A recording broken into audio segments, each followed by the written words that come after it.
All right. Season 27, episode 7 of The Bachelor. Let's get into it. So this episode opens up Zach on a bridge, going through his reflections over the last couple of weeks. He mentions the cobblestone streets and the crisp air. I should mention that they are in Budapest, Hungary, a very well-known tourist destination. Another one of those older architectural places, much like Tallinn, Estonia, not too far away. As the ladies start to make their way into the picture, Katie is just astounded at how beautiful it is in Budapest, and all of the ladies are excited about the opportunity to get a rose from Zach this week, going in to homecoming week. Zach and Jesse Too Swole Palmer meet up, as always, to discuss Zach's feelings about all the girls. Greer comes up. Jesse tells him she's good. She's off the DL. And, she's excited to see him. Zach expresses that he's upset about the missed time, but he does look forward to seeing her. The ladies are in the telly,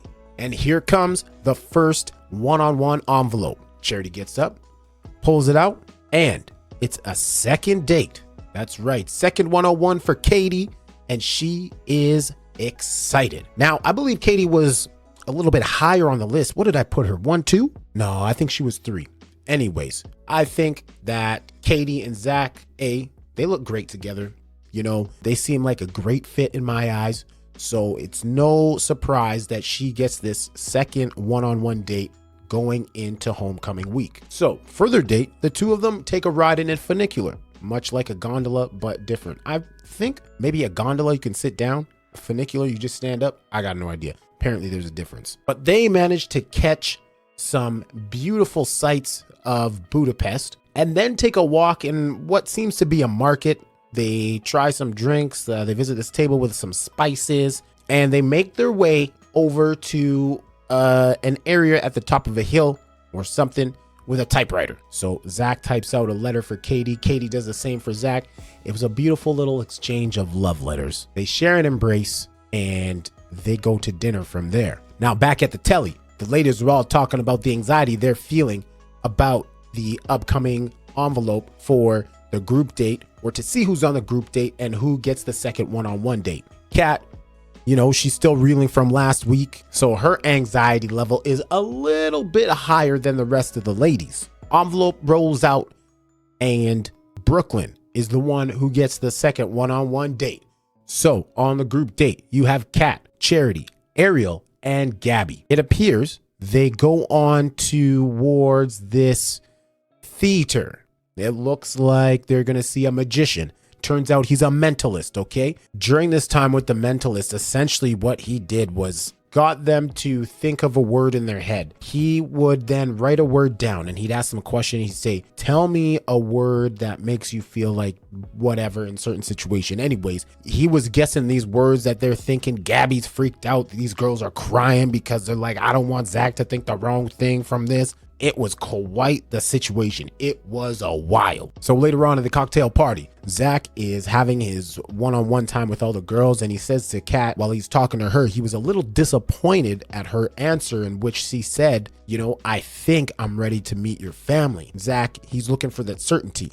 So he talked to her about it. She spiraled a little bit, but she was able to pull herself together. It seemed at the time that they were on good terms. So Zach comes in, greets all the ladies after where he's talked to all of them. He's getting ready to present the group date rose.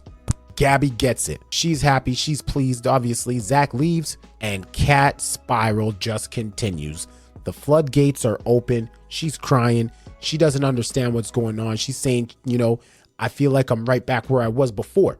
I feel like he doesn't want anything to do with me. Why doesn't he feel the same way that I feel? This process can be real hard for a lot of these ladies, right? So sometimes their thoughts and insecurities just get the best of them. And it looks like it's Kat's turn at bat for that. Before Zach goes on his group date with Brooklyn, we see him sitting up in a hotel room, and he's meeting up with Greer. They hug, they get to talking. Zach straight up tells her, like, you know what? It sucks that we had so much time taken away from each other, because apparently Zach and Greer haven't seen each other for 3 weeks. He pretty much just says, like, it sucks that the time has been taken away from us. I don't see us. I don't think it's fair for me to give you a rose going into homecoming week when I don't feel comfortable with it. I don't think we're at that point.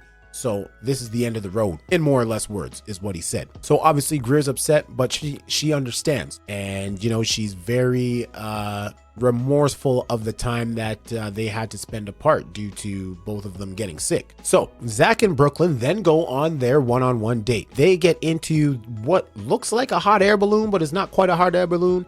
And I think it just like goes straight up. It's another little thing to get a beautiful view of Budapest. It seems like Budapest itself is a place in where you can get a lot of these great views by just going up 100, 200 feet in the air, you know? So they're on that and they're having themselves a great time, or what appears to be a great time. Back at the telly, Kat is in full spiral mode.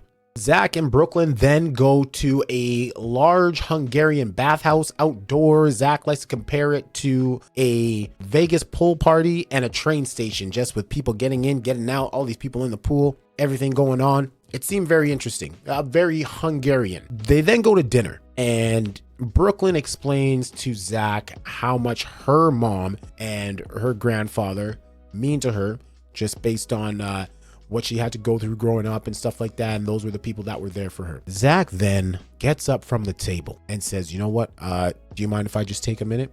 She says, of course, it's all good. Now, I can't imagine how Brooklyn felt when Zach says, oh, I need to get up and get away from the table. After telling him that, it's like, whoa, how is this going to be anything good? So Zach gets up, comes back, pretty much more or less words again, just tells her like, I can't love you the way you need to be loved, but you do deserve that love. So I'm going to have to let you go. Brooklyn is donezo. Didn't see it coming.